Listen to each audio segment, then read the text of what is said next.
Come and dream with me.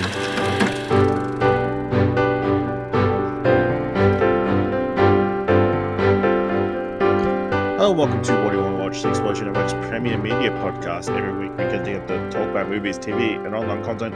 Open's question, can you believe it's already been 100 days of strike? I'm your host, Ashley Hobley. Joining me today, Dylan Blatt.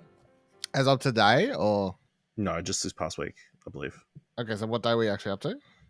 I don't know, 105, 106? So you're lying? It's been 100 days of strike. I think every day least. counts. Every day counts. You know, I just want to get your wording right on that one, as I'm going to say.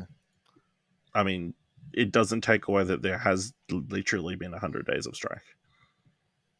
They've been striking 100 days out of 100 striking. days. Who? The writers. How about the actors? I mean, some of them struck early because they were also writers, but technically the writer strike started 100 days, over 100 days ago, you know.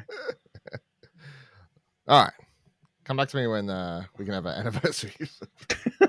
Hopefully it doesn't get that far, you know, celebrating 1 year. On today's episode, we'll be talking about what's in our watch history, talking about some news, giving some thumbs to trailers, and giving you this week's top three.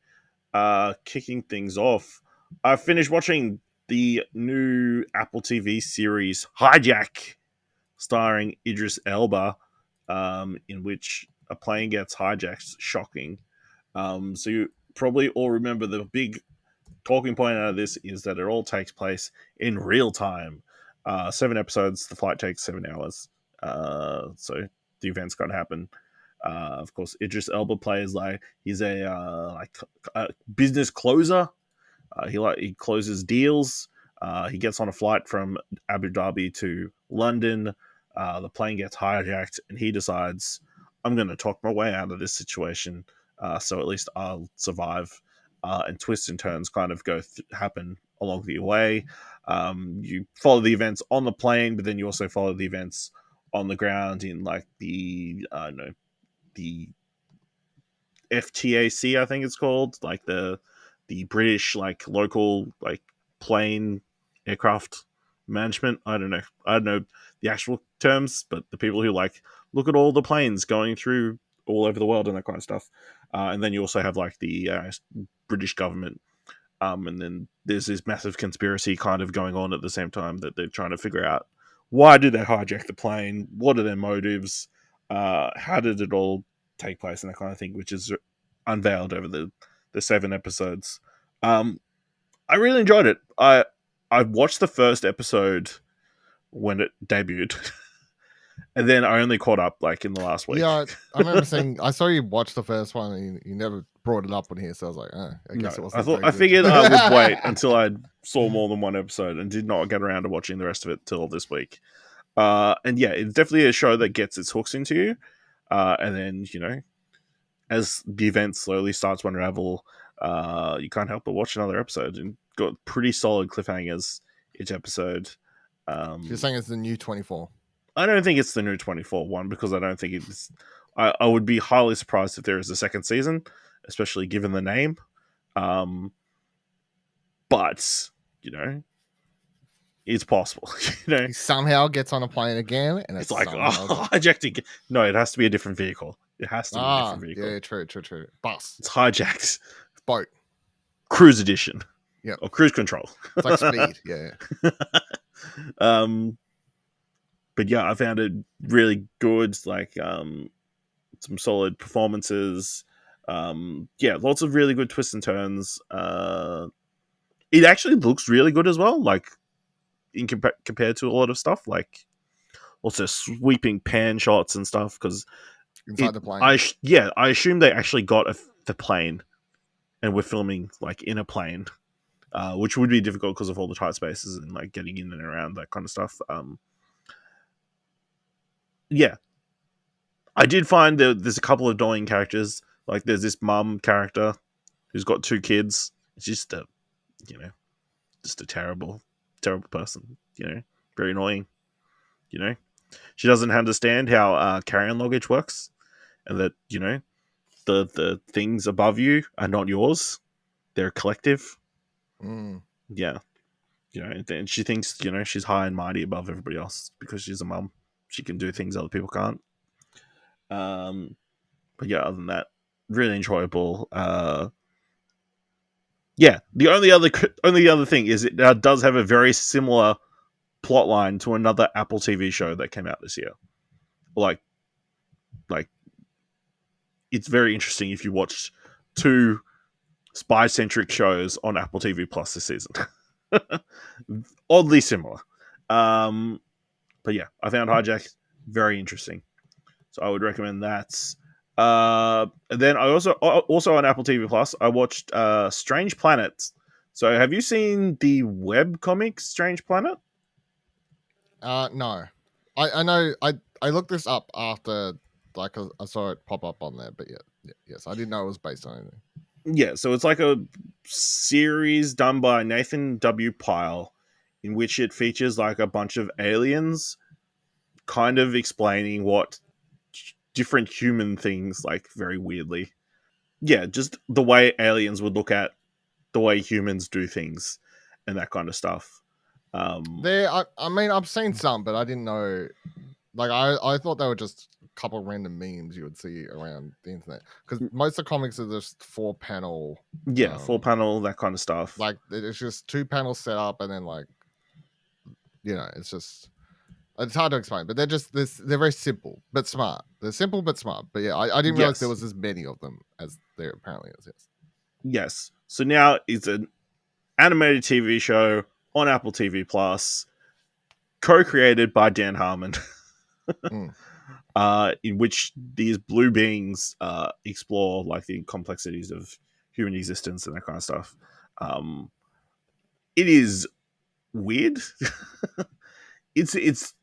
It's just very wordy, I think, is the thing that it's going to throw a lot of people, because Which is they weird, 'cause don't. the comics. There is very few things that they call by the actual terms that we use it by. It's like the first episode is like on an aeroplane, but they don't call it an aeroplane. They call it like an oblong flying device, and then it's like the air hostesses are not air hostesses; they're comfort experts. They want to just make sure everybody's comfortable, increase their comfort. Nobody says thank you. They say one. Found one I could try to explain. I was trying to find a simple one for people who haven't seen this. So it's like the 2 blue aliens sitting in a room. One brings in a cat in its hand, and it says, "I found this." And then the other alien says, "Great." And the person holding the cat says, "It's vibrating." And then the other alien says, "That means it's working." And then it asks, "What does it excel at?" And the other person says, "Scratching." And then the next panel, cat suddenly disappeared. And then he says, "Also hiding." And then the other alien says, "An ideal companion." That's basically how they play out. yes, It's similar, yeah.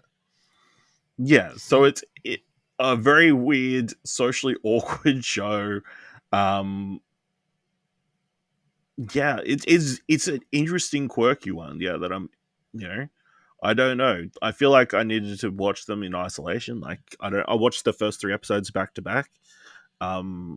It's interesting. The first one is like a very standalone episode where it's like none of the characters carry over, and then the second episode, the characters carry over into the third episode. So whether that's a thing going forward or there's going to be a mix of the two, I'm not sure. But it's very clever, but hard to follow. I don't know. Yeah, it's one of the more odd shows that I've seen recently. Do I recommend it? I would say give it a try. Yeah. The first episode also features a band called the Four Sensations, and the lead singer quits because she can't sing sad songs anymore because she's in a relationship. And then they become the Three Sensations, but they suck. But then they almost die in an airplane, and they come up with a song saying, "Hey, I don't want to die," and it becomes a massive hit. So, is it all ages, like kids too? I would say it's pretty all ages, but yeah, because the comics are. It's just very wordy, so I don't know if it'll hit for kids. You know what I mean? Yeah. And then I also watched the first 2 episodes of Only Murders in the Building season 3. This season follows the murder of Paul Rudd. No, but Paul Rudd plays like he's an actor or something, right? He plays an actor, like a film bro. No. Trying to think who. Imagine Chris Pratt starts Acting? he starts doing theater, Mm. and then he gets murdered. Right, yeah. You know? So There's- here's my big question. So when they announced Paul Rudd's in it, and I watched the trailer, and you see these They guys didn't in the- announce. He dies at the end of the first season. No, but I knew Or this already. he died at the end of the second season. That was in the second season finale. Right. Okay. But so he's still listed as one of the main cast members. So is there flashbacks or something? Yeah, there's flashbacks, and one of the characters has dream sequences where she imagines he's there. Yeah. But he was in a big film series called Cobra, in which he plays a friendly veterinarian who turns into a massive cobra and helps people solve crimes. Nice. And there was also in an ongoing TV show called Girl Cop, in which he helps a girl cop. Yeah, but then he gets murdered. And then they're at a Broadway show, or does he? And then they have to, the team gets brought back in to figure out his murder, because that's fun. Yeah, interesting setup. The other big get for this season is Meryl Streep, who plays like an actress who doesn't get her big break until she's in her 60s, 70s. So very un-Meryl Streep-like. But she's really enjoyable so far. Yeah, I'm enjoying it. It's another season of Only Murder, so can't complain too much. The characters have moved forward a little bit. The first two seasons are very closely tied together. They're like the events kind of happen back to back, and obviously there was a bit of a time jump between these two seasons. So, yeah, if you haven't been watching Only Murders, this is time to jump in, I guess. So, Dylan, I saw in your Trakt you watched Summoning the Spirit. What is Summoning the Spirit? What is Summoning the Spirit? Oh, right. Summoning Spirit. I nearly need you to start giving me a list because the amount of times you're like, you watch this, I'm like, what's that? It's this. It was pretty good. The poster, I gotta say straight away, if you look up the film, it looks like the worst movie poster. Yes. It is terrible. Like it is a really, really bad poster. But the movie was actually quite good. So I don't know what's going on there. Obviously, it's an indie. It's not a horror film. See, I will say, I looked at the poster and then I checked out, email to make sure there wasn't some sort of embargo. No, there's no embargo. Not that I could see. What was it? Hang on, let me find the email because it says it compares it to A24 features like Midsummer. I'm like, this movie with this poster? I don't think so. Yeah, I mean, yeah, I mean, it's a stretch to compare it to, what PR's trying to do what they need to do, Yeah. But the movie's basically, ignore the poster, don't look at that. The movie's basically about this couple who they just brought this house out in the middle of nowhere. And the movie starts when they're like the wife's pregnant, and then it sort of skips ahead and she's had a miscarriage, and they've just brought this massive place thing, and they was going to have a family and everything. So there's a little bit of like sort of split between the two. The husband's a writer, he's struggling to write, all this sort of stuff. And then one day they meet. When the wife's driving home, she meets this woman and drops her off at the house next door to them. And by house next door, I mean it's like it's a 15-minute walk through a forest. Like they're pretty big properties and stuff like that. And it turns out they're basically living next door to a cult, if you want, or a bunch of hippies who are running this thing where they more or less, although I don't think they ever say the name, they sort of, I don't know how to word it. They believe in Bigfoot, and they believe that he's the spirit of the forest and looks after them, and they're going to do all these things to appease him and all that sort of stuff. I've definitely not ever watched a movie that's like been about Bigfoot as a spirit in this sort of way, which is why it's called Something the Spirit, or something that people would care to pray to in some regards and stuff like that. But yeah, I mean, it's got a lot of really good. I thought all the performances were really, really strong.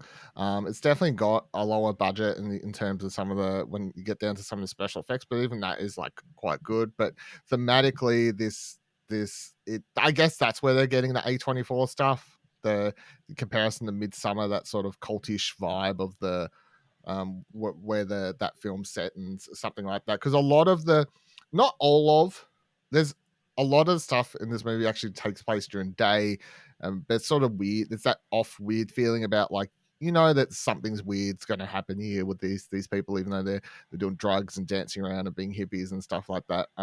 The Bigfoot monster itself is a person in a suit, which actually looks quite good. So instead of going for like terrible CGI, having someone in a suit works out a lot better for this, I think. And score and everything was quite good. So yeah, I was surprised. I mean, honestly, same reaction as you. When this email popped through, I was like, I'm flicking through, going, "Is there anything of interest here?" And I'm reading the descriptions, and I watched the trailers. And I watched the trailer for this one. I go, "That actually looks interesting. I might be down for that." And I give it a quick Google and see the poster pop up, and I go, "Whoa!"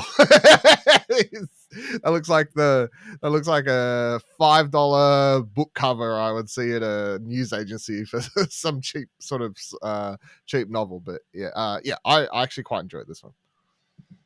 All right. Well, let's move into the mandatory Netflix segment of the show. Dylan, you watched Monsters Inside: The 24 Faces of Billy Milligan. Yeah, so I didn't know anything about Billy Milligan at all. Do you know anything about Billy Milligan? No. Never heard of him? Yeah. So apparently his massive court case in history because the only person, I think is what they said, only person to sort of be tried under and then sort of plead insanity because of I can't remember what's actual multiple personalities. What's the term? DID. That's what there we go. DID. So now what we would call DID. Back then, this is of course when this is all happening because he's accused of raping several women around a campus. He says it wasn't me. It was I don't remember doing that. I do all this thing. They get psychiatrists and all that sort of stuff, and they discover there's Billy Milligan has what we would now call DID, dissociative identity disorder, multiple personalities, or whatever it's been called over the years.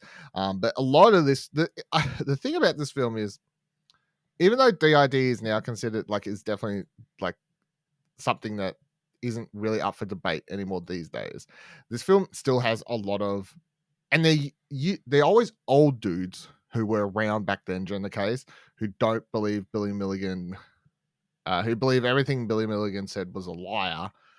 They're like DIDs. They basically say it's all a ruse, like it's not a real thing, and all that sort of stuff. So, like having those people have a voice was slightly frustrating because I'm like, well, that's just, I don't know. Like you could discuss certain elements of him, but I don't know, saying it's not a real thing is, I don't think that's up for debate anymore. Anyway, interesting story, interesting court case, and everything that happened in the late 70s or whatever it was, and his life after that and how it all played out. And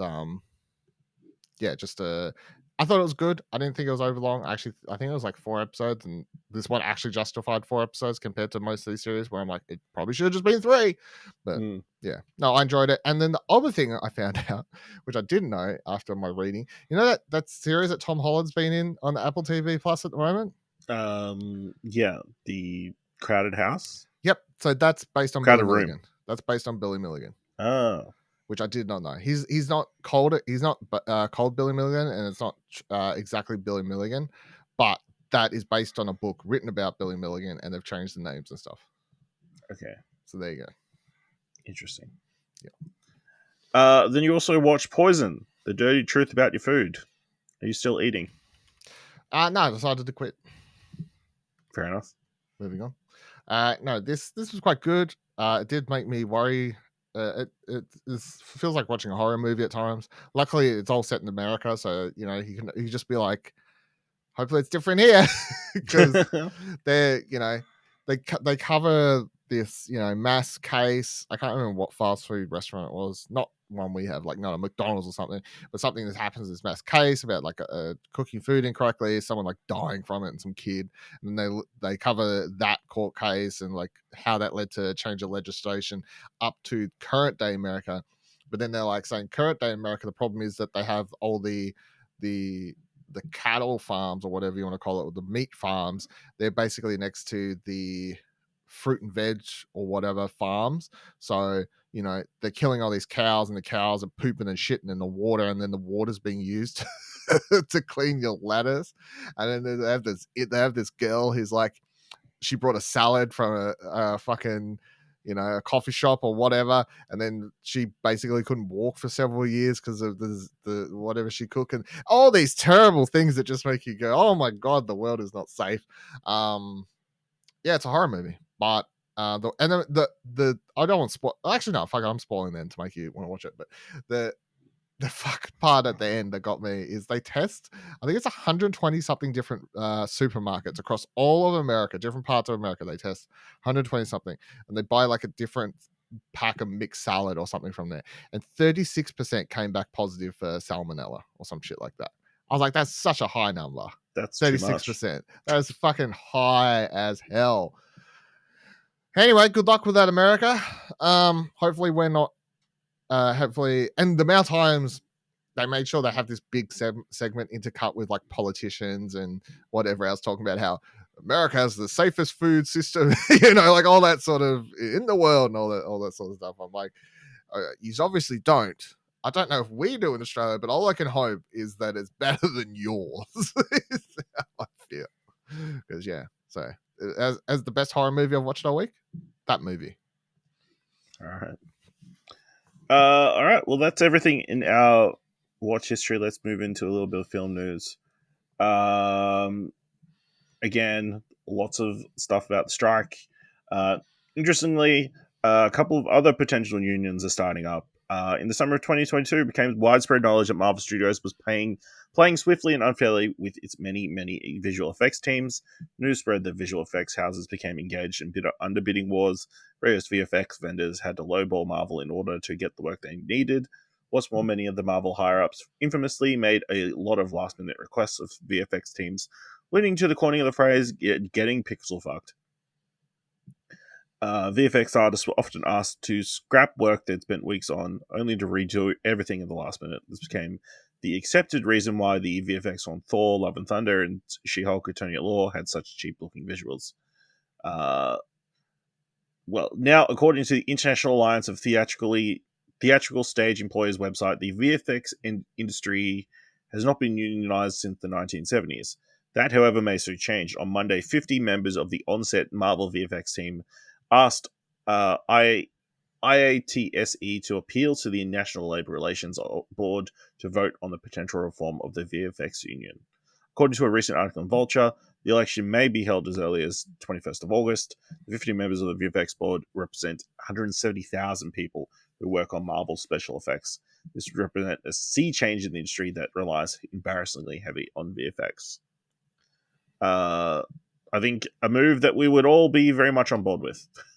Yeah, I mean, VFX being overworked, underpaid has been a long-known thing, especially within Marvel Disney. So none of that's surprising at all. And, fuck it. Just do it all at once, Just shut down the whole fucking industry. Let's just fix the entire industry before we start. Why wait? You know what I mean? Just fucking go for it. But no, that's a well-known one. That's a why does this special effect look bad in Black Panther? Because they paid us to do it in 2 months at $2 an hour. That's the over exaggeration, but that's the sort of thing and story you would quite often hear. So, yeah.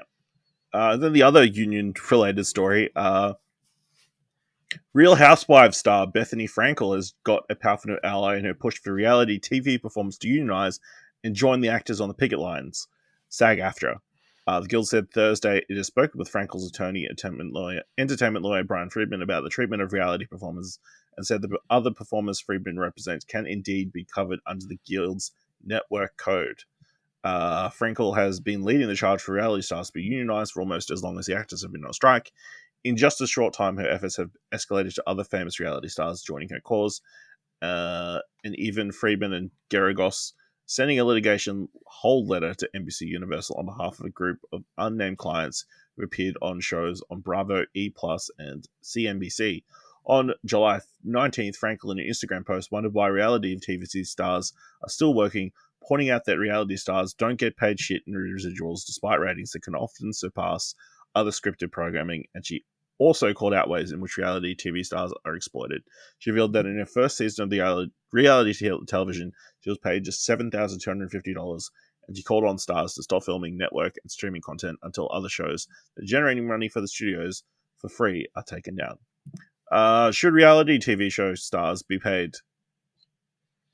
Should they be paid? Residuals? I don't know. Yeah, I don't know, because it's an interesting one. Because is it reality TV show or is it documenting?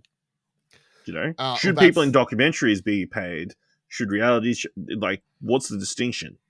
The distinction is it's not really reality TV. It's just fucking bullshit is what it is. But yeah. Anyway, I think that if this leads to someone, fuck it. You know, as much as I don't like her, if you can get a Kim Kardashian or someone on the picket line, that's massive. So whatever, you know, like you get someone as big as that or some reality star equivalent to that. I don't know. Yeah, I don't know. It's a weird one. Like, I mean, if a show's running for several seasons, do I think the cast members should be paid? Yes. If it's the, you know, but do I want documentary subjects to get paid to be documented? I don't know. No, well, documentary subjects being paid is a no-no, right? Is a no-no because that's I can't think of the word. That's it's like influences the that's that kind of stuff. Yeah, no. But then I don't know. Then you have to put a distinction on reality television. Like it is not a documentary. It's like, you know, because a lot of these shows are like watching them go about their daily lives, you know. But if they're being paid, it's like, yeah, it's a weird line. I guess the difference is what's the difference between reality TV and documentary, other than one being trash and not TV? Yeah, it's just our interpretation of it, I guess. Well, documentaries have a point of view. At the end of the day, the director usually, like, they still lead a story, you know, this like all that sort of stuff. Reality TV is literally just, do you like this celebrity? Here's what it's like to be like. Watch their rich life so you can. But they've got storylines and things like that as well. So yeah, but they just cut they've around. got a point. They'll be like, "How about this week your car breaks down or some shit?" Like, then they drive. I don't think they're going around cutting cars. My car broke down. I really wasn't expecting this. Whoa. It's crazy, man. I don't know if it works like that, but okay. Yeah. So again, just pay everybody, please. Here's an interesting one. The multiverse has officially come home with the digital release of Spider-Man Across the Spider-Verse earlier this week, and already internet exclusive tracking down what has changed since the film was in theaters. It was confirmed back in June that multiple versions of the animated film existed in the wild, that a few viewers picked up due to small changes in dialogue effects and more. With a home release now, the Hollywood Handle editor Christopher Gallardo compiled a thread on Twitter of all the confirmed differences between the digital and theatrical cuts. Amid the many changes in Across the Spider-Verse that added visuals and dialogue in certain scenes, one example which audiences previously pointed out in theaters was the scene near the beginning when Miguel O'Hara's digital assistant Lila poses while teasing him about needing backup, which has since been changed to include a shot of her taking a selfie with him. Other big changes include Hobie Brown, who now has lyrics to his intro song, a bunch of different Spidey sense lines around Miles, new text dialogue for Typeface, new color palette in a scene between Gwen and her dad, and new dreads, plus better shading for the Earth 42 Prowler Miles. Dylan, how do you feel about the digital released version of Spider-Man Across the Spider-Verse being different to the one in theaters? I flicked through the 50 odd tweet thread that I think is going around where someone points out every single change that they could find, and every time I went, like really, it just makes me go, why like if that's the version that they wanted, like so here's another case of like, okay, well, special effects and like animators and Yeah, you animated what, all these different versions. yeah, like Like, I just fucking whatever. I don't, none of the changes change the movie for me, whatever. None of them No. are Han they're shot first super, like super level, like yeah. they're just off to the Whatever. side, like small I'm not gonna be changes. I'm not gonna be It's not like they seeking out, changed a key plot line. You know, no, I'm not this gonna be isn't seeking out the Blade original. Runner. No, yeah, it's not. It's like whatever. I don't fucking care. But yeah, I think it's odd, and it's going to have that Mandela effect where people will be like, "Oh, wasn't that line in that movie? No, it was cut." And every single version that we can see now, it's not in there. But people who went to see it in theaters will remember he said, "No, I'm going home," but now he's not going to say that anymore. I don't remember any of the lines that well after one viewing to have this make any sort of difference on my second viewing when that happens. That's fair. So, yeah, it's just odd. It's just an odd change. Why wouldn't you just stick with the version you have in theaters? But I don't know. You do you, Sony and Spider-Man team. The Emmys, they've been moved, unsurprisingly. According to Variety, the star-studded celebration will now take place on Monday, January 15th, 2024. Reportedly, Fox and Television Academy are pushing for very different postponements. The latter apparently held out hope that the Emmys would manage to be pushed back to only November. Fox, seemingly reading the tea leaves that the dual strikes will likely drag on for quite a while, ultimately won out with a more realistic time frame of January. Do we think the strikes will actually be finished by January? No. No. Just, no. And will people care about the television seasons that will be in the Emmys when the Emmys come around? Did you say do people care about the Emmys? No, will people care about what's nominated for the Emmys? Like, it's the first season of The Bear, which came out June last year, is nominated for an Emmys that will be presented in January 2024. Yeah. Yep. Rhea Seehorn will lose her nomination for a show that came out in 2022 in 2024. Is what I'm saying. The only good thing about this whole thing is she has more time to campaign. More time to campaign. That's right. Can you campaign for an Emmy if you're on strike? I don't know. Probably not. I don't know. Yeah, I mean, it's the only move they could make because it's also interesting because they pointed out the time frame is very close to the the Critics' Choice Awards as well as the Golden Globes, which are held on the 14th and 17th of January as well. So lots of award season stuff happening around the same time. I just remember. And then that'll be weird because the Golden Globes television categories will be for the year before, but then the Emmys will be for the year before that. Yeah, it's a whole thing. Is what it is. Whatever. Yeah. What are they going to do? Just not do them? I don't know. That's true. That is a very fair point. I don't know how you solve this problem, but somebody should. Do they just do a press conference? Here are the winners. Done. Yeah, fuck it. Send it out on a Thursday. Yeah. Go out to the picket line. Give out the awards. Give out the awards on the picket line. Yeah, fuck it. Why not? Yeah. Dylan, would you believe it if I said Rotten Tomatoes is 25 years old? Fuck. No. It's crazy. Yes. So Rotten Tomatoes launched August 12th, 1998. Of course, a spare time project by Sen Dyong. Apparently, his objective in creative Rotten Tomatoes was to create a site where people can get access to reviews from a variety of critics in the US.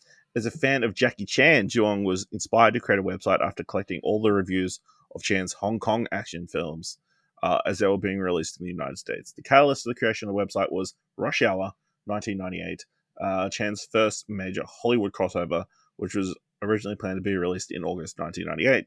Dyong coded the website in 2 weeks, and the site went live the same month. But the release of Rush Hour was delayed until September. Crazy. Was it on Dylan, Rotten Tomatoes at launch? it was called Rotten Tomatoes from the start, I'm guessing. Okay. I'm reading from the Wikipedia article and it doesn't state otherwise. Of course, it's changed hands several times since then. It was bought by IGN in 2004, then was purchased by... IGN was then bought by Fox in 2005.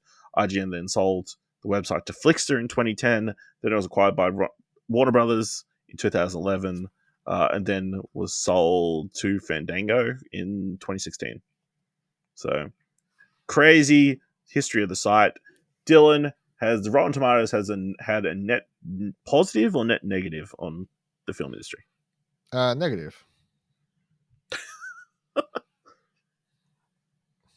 Do you want to elaborate? I don't know. Yeah. Hold on. I feel like it's had a negative, not on the film industry, but the public's perception of how On the film watching.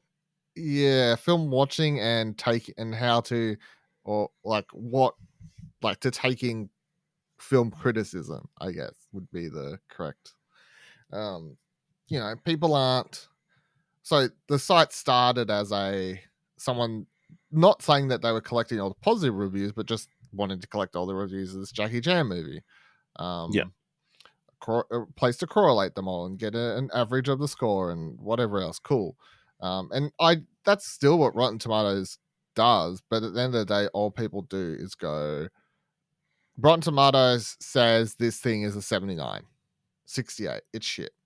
Cool. But there could be a review there that's a 10 out of 10. Is anyone reading that?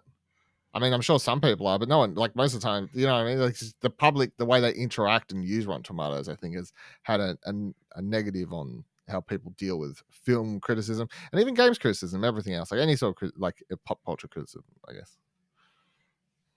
Yeah, I think a lot of weight has been put on whether a movie is fresh or not. Like whether people go back and watch movies, like if something is considered rotten, like the general moviegoer will not watch it, Although, saying that, something comes on Netflix, like Woodpecker, which I'm suspecting didn't have a positive score on Netflix, and then everybody watches it, so what do I know? Yeah. I don't know. How do you... I also read an article from a reviewer, an author last week or something, saying that he doesn't read reviews to learn if he wants to watch a movie anymore. He reads reviews post watching the movie. Do you think that Rotten Tomatoes has kind of changed that idea of reviews being informative, or... Well, no, I feel like they've always been both. So I'm like, growing up, I used to love getting film magazines, and I'd read reviews for movies I was excited about, and I would, if I read ones that gave the movie a bad score or a good score, it didn't matter because I was excited, and I was just reading people's opinions in the lead up to it. These days, I don't really read reviews until after I've watched something, just because I like to keep my opinions clean until I've watched it myself, sort of thing, even if I'm not planning to write a review, but I may still speak about it on here or whatever. So any sort of review I'm reading, I'm just reading so I can, like, just for the sake of reading it. The same for game reviews. Like, I'm reading it because I like this person's thoughts, and maybe I read a game review or a movie review that completely disagrees, but I don't care. Like, I'm just reading it for there. I'm like, oh, that's interesting. I don't feel the same way, but I'm a sane person, can move on with my life. I don't know. Yeah, I feel like I brought a book from Andrew the Curb. Yes, just a lot of film criticism, a lot of old movies and stuff, but they're good to read. Yeah, because they're just still interesting. Yeah, I don't know. Although, people listening to us probably have not watched the movies that we're talking about, I would imagine, every single time. So, yeah, it's interesting to think. Like, I have also, just generally stuck away from reviews, unless I've watched it, Also because I want to inform my own opinion, I guess, most of the time. Unless it's something that is not coming out for a while, in which I'll, I've for example, I've not watched any reviews or read any reviews for Teenage Mutant Ninja Turtles: Mutant Mayhem because I want to watch. For that already. Holy fuck! Well, it's out in the States. Is it? Oh, okay, that makes sense. Yes, so that helps. But for other smaller stuff or stuff on the bubble, I guess I'm happy to go read a review, check a headline, check a score, that kind of stuff. So I don't know. I feel like stuff out of review reading or the way we use reviews has changed. Yeah, well, I read a lot of stuff out of a Sundance or something like that because a lot of those films, reading reviews out of Sundance is It's like getting it on your radar, less so than Yes. it's not a known property already. Like reading a review may suddenly have it on our radar sort of thing. Yeah. Even if it's a bad review, still be like, that Oh, that movie sounds sounds interesting. fucking wild. Yeah. I need to. Doesn't matter if you gave it 1 star. All right. Let's move into giving some thumbs to trailers. And of course, you can find all the trailers we're about to talk about in the show notes below. Kick things off with Fair Play, directed by Chloe Dormont, starring Phoebe Denevor, Alden Ehrenreich, Eddie Marson, and Rich Summer. When a coveted promotion at a cutthroat financial firm rises, once supportive exchanges between lovers Emily and Luke begin to sour into something more sinister. As the power dynamics irrevocably shift in their relationship, the couple must face the true price of success and the unnerving limits of ambition. Dylan, what did you think of this Sundance darling? Yeah, double thumbs up. Really, really keen for this one. Nothing but good word of mouth as we've been talking about coming out of this one. So keen to watch it. Trailer's definitely a thumbs up for sure. It's a very well put together, thrilling trailer that gets you, like stressed out watching the trailer, let alone stressed you're going to watch the movie sort of thing. So yeah, super, super keen to watch this one myself. Yeah, this looks really good. Like, it definitely feels like a throwback to thrillers that we haven't seen like in a while, but also like very modern with the modern day power dynamics of a woman earning more than a man, which really shouldn't be that common or seem that odd that would happen. But yeah, looks like really good performances, really well cut trailer. So yeah, I'm very keen for this one. This is coming to Netflix on the 13th of October, with the potential of a theatrical release. I saw no dates here in Australia, but at least in the US, they're getting selected theaters. Next trailer is for You Are So Not Invited to My Bat Mitzvah, directed by Sammy Cohen, starring Sonny Sandler, Samantha Lorraine, Idina Menzel, Jackie Sandler, Adam Sandler, Sadie Sandler, Dylan Hoffman, Sarah Sherman, Dan Buller, Ido Masiri, Jackie Hoffman, and Louis Guzman. Stacey and Lita are BFFs who have always dreamed about having epic bat mitzvahs. However, things start to go comically awry when a popular boy in middle school drama threaten their relationship and their rite of passage. Dylan, what did you think of Nepotism, the movie? Yeah, I'm gonna go double thumbs up for this trailer. Actually, I was surprised. You sent me an Adam Sandler trailer. I assume I'm gonna hate it. I start watching it. I see his whole fucking family's in it. In main roles, not just supporting, like they quite often are. I'm like, Jesus Christ. But no, it actually looks like a fun kids or family movie or whatever, I guess. Seeing it's based on a book and it's not like actually Adam Sandler's crowd of people, I guess helps just because it's just like it's the whole Sandler family just cast in something, but it's not actually from his production company or whatever. But no, it is his production company. His production company, but he's not it's creatively, not an original. Yes, yeah, it's not an original. He's producing and that kind of stuff, but he wasn't, he wasn't originated from Adam Sandler. Yes, which is maybe why it looks good. So double thumbs up on the trailer. Harsh. Yeah, I think this looks pretty good. I don't know enough about the Sandler family to have known that they were his kids beforehand, but I think they're all fine, perfectly adequate teenagers. Lots of funny lines. The girl asking, what was it? What was the line? Do you know why people are asking if they can floss their teeth with my nipple?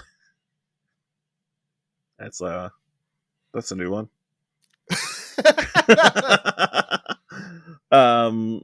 Yeah, it looks like it'll be a fun time, classic, teenage friendship story. Adam Sandler's wife not playing his wife in the film. Yeah, recast. Recast. So this is releasing on Netflix August 25th. Next trailer is for The Channeling, created by Kelly Marcel, starring Lakeith Stanfield, Adina Porter, Clark Backer, Samuel T. Herring. Apollo and Emma's love story is a fairy tale until Emma mysteriously vanishes. Bereft, Apollo finds himself on a death-defying odyssey through a New York City he didn't know existed. Dylan, what did you think of this Apple TV trailer? Yeah, double thumbs up for this one. It looks absolutely wild. I don't really know what's going on, but that's fine with me. I mean, his wife disappears. She got 3 wishes from a genie in a lake. I don't know. Whatever. I like Lakeith Stanfield. It looks like it's shot really, really well. Dark, mysterious. I'm keen. Double thumbs up. Yeah, I'll give it 2 thumbs up as well. Yeah, weird, wild, scary visuals. So I don't know if I'm going to be able to sit through the entire season, but just very well put together trailer with obviously the slow builds, like the reveal of like, hey, I've got these 3 wishes. As soon as this red twine falls off my arm, and then he cuts it like a fool. Like he thinks he's so great. And yeah, shit starts to happen towards the end. Shit Crazy. gets real. Shit gets real with the craziness and the not real stuff. All right.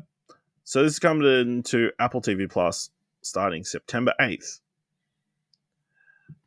Next trailer is for Vacation Friends 2, directed by Clay Tarver, starring Lil Ray Howery, Yvonne Orji, Meredith Hagner, John Cena, and Steve Buscemi. Marcus lands an all-expenses-paid trip to a Caribbean resort, and he and his wife, Emily, invite their uninhibited besties, Ron and Kyla. When Kyla's incarcerated father is released from St. Quentin and shows up, things get out of control. So what do you think of this trailer? Have you seen the first one? No. Okay, so I'd never even heard of this movie. I don't recall ever hearing about this franchise. Well, that's now a franchise. So I watched the second trailer and went, John Cena looks like he's having a fucking wild time in this movie. So I go back and watch the first movie's trailer to clarify if I'd ever heard of it. I'm like, no, I don't recall ever watching this trailer either. Where the fuck did this movie come from? I'll go double thumbs up. Everyone in the comments YouTube section of the second film was like, you know what? The first movie was actually pretty funny. I was like, all right, YouTube comments, maybe I'll watch the first one then. I don't know. Yeah, I'll go double thumbs up. It looks like a dumb comedy, but looks like it's at least John Cena having a wild time. Yeah, I'll go 1 up, 1 down. Like, I'm all on board with the dumb comedy, but you hate awkward. I do hate awkward situations, and it's Meredith Hagner Hagner and John Cena seem like they would create multiple awkward situations. I think that's the whole movie. Yeah, right from the start when they like announce over a loudspeaker that they're sex offenders. Yep. That's pretty awkward. I would imagine, yeah. But yeah, Steve Buscemi, crazy issues for John Cena is a sentence I don't think many people would have imagined.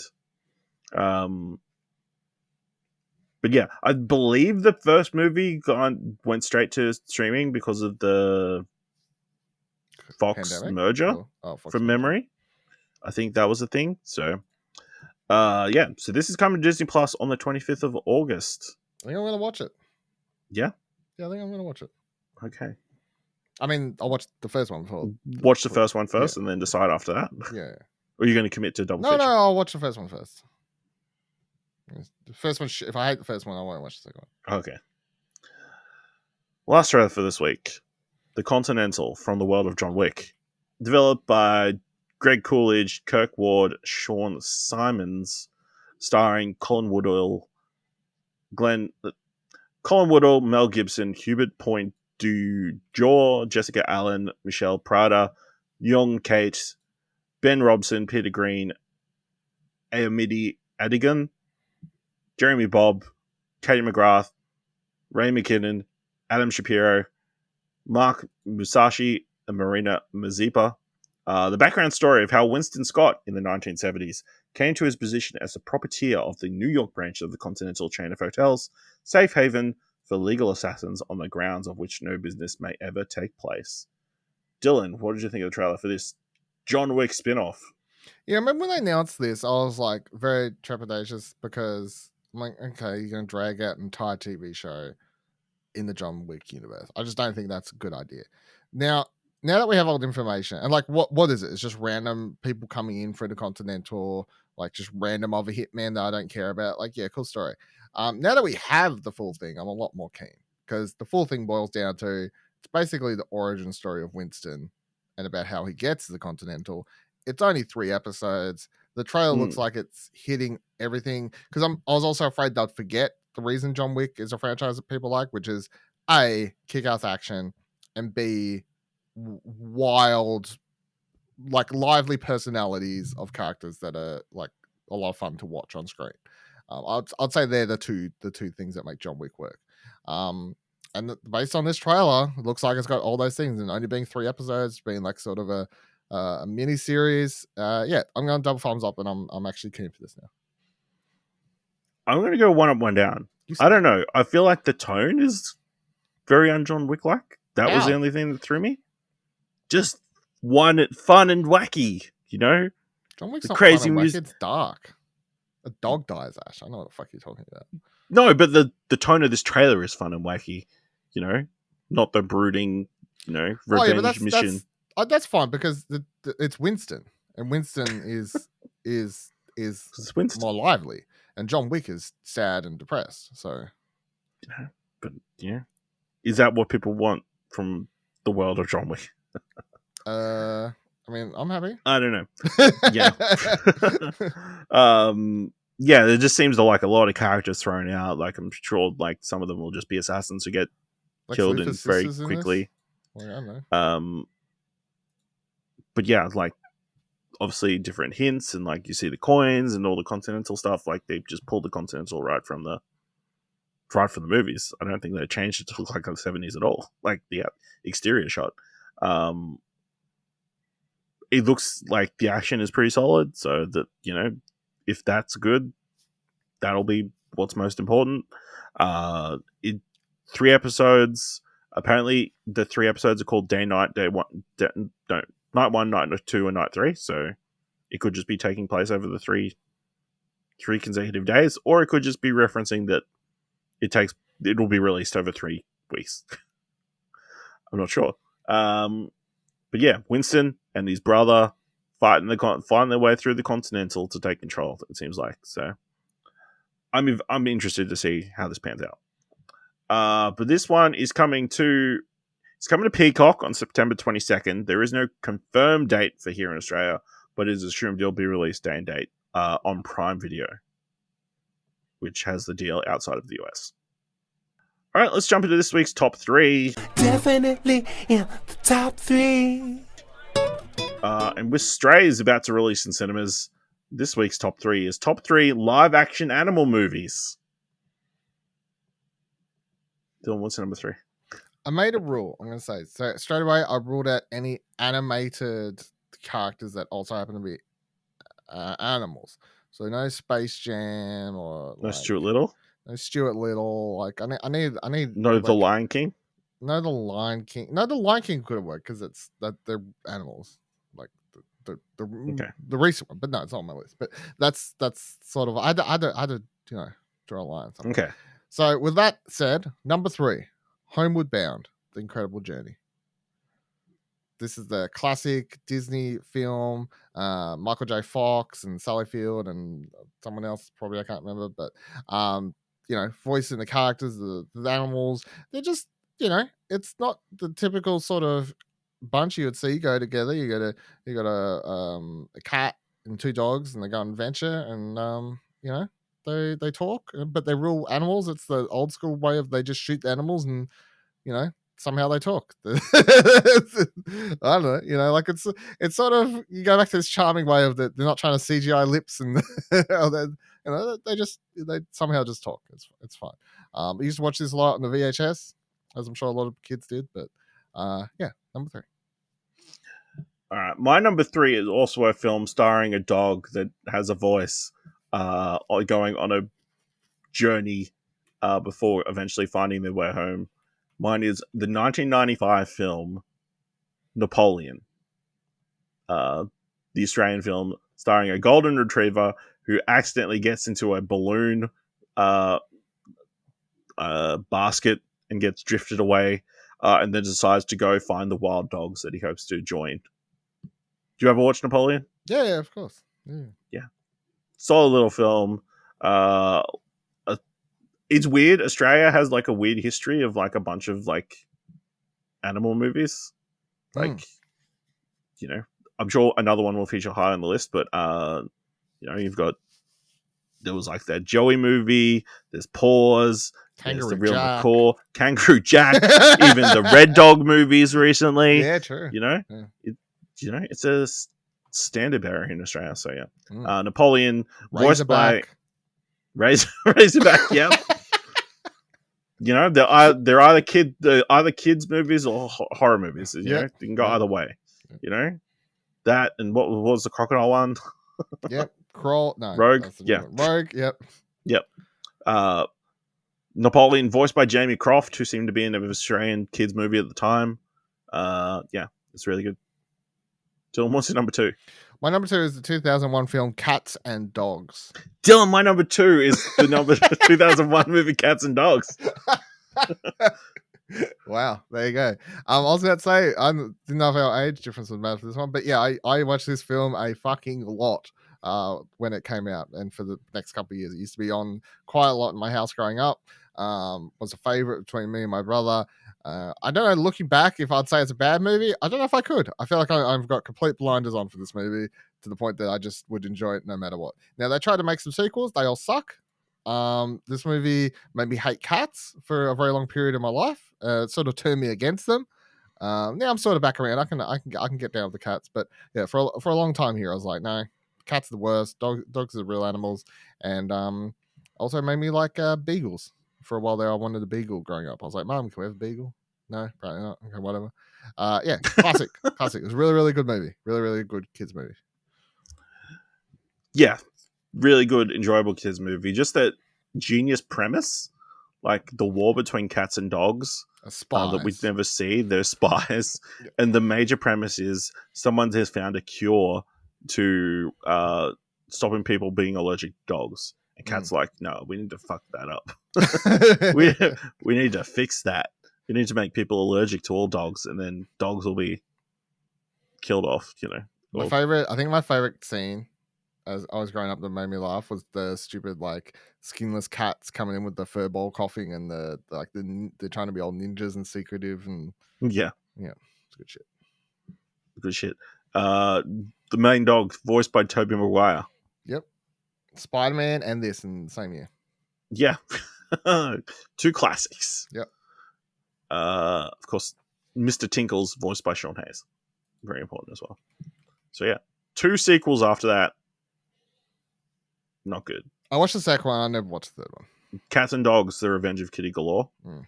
And then there was Cats and Dogs 3, Paws Unite. Yeah, I remember looking at the poster and seeing the glasses on that dog and going, no fucking way. A border collie named Roger and a cat named Gwen are 2 fart secret agents. Furry animal rivalry termination. Wow. Yep. So, take it from there. Mm-hmm. Dylan, what's your number 1? Number 1, it's Babe. Dylan, my number 1 is Babe. Yeah. I'm not surprised. I mean, I don't know. There's a lot of animal movies. The fact that only our third one was different. I didn't think you would have Cats and Dogs. I feel like I kind of expect us both to have Babe, but yeah, I wasn't sure about that. Yeah. I mean, yeah, Babe. So obviously, growing up in Australia, I feel like everyone watched Babe as a kid. Like, is it not just part of it? I don't know if kids still do. If not, parents fix how you're raising your kids. But yeah, Babe is a institutional Australian kids family film. And everyone should watch it. It's fantastic. You got this fantastic voice cast. You've got such a lovely group of animals. You got Babe going around just trying to be friends. You got James Cromwell sort of not being terrible in this, but he's a nice guy too. And then I don't know. There's nothing bad about the movie. I don't have anything bad to say. Do you have anything bad you could say about Babe? I don't know. I do not have anything bad you could say about the movie. Okay. Yeah, it's an institution nominated for Academy Awards. Just the effects that they were able to do, crazy. Just a very wholesome story. It is still weird seeing James Cromwell in other projects, Mm. you know, because you always think of him as the farmer, Mm. you know. But you know, it's weird. Yeah, just you know, did it put me off pork? Nah, I'll still eat a pork. Fucking. Yeah, but super enjoyable. Yeah, I can't imagine any kids growing up not watching this film. Yeah, come You know? Even like, you know, the rainy day at school, this would be an easy one to put on. on. Mm-hmm. All right, Dylan, this week, what do you want to watch? This week I would like to. Well, apparently in cinemas, How to Blow Up a Fucking Pipeline's playing, but it's not playing near me. I'm pretty sure it's just How to Blow Up a Pipeline. Yep. I'd love to watch that. So that if I could pick anything, that would be my pick. However, out of things I know I'm going to be able to watch, Strays is going to be the movie I can go watch this week. On the TV side of things, I've got absolutely fucking nothing. Yeah, for me, like you said, Stray is How to Blow Up a Pipeline, top of the list, but also Blackberry is releasing this week. That would be cool to see. Let us know what you want to watch this week by going to explosion.com/Twitter or jump to Discord at explosion.com/Discord, or find us on any social media at ExplosionPod. If you want to help us out here at What Do You Want to Watch, leave us a review on Apple Podcasts or on Podchaser. Leave us 5 stars. Anyone can leave 5 stars, or just tell people about the show. And if you've enjoyed this episode, thought it was worth $1, head on over to our Ko-fi page at explosion.com/support. Thank you very much for listening. Until next time, keep watching stuff, I guess.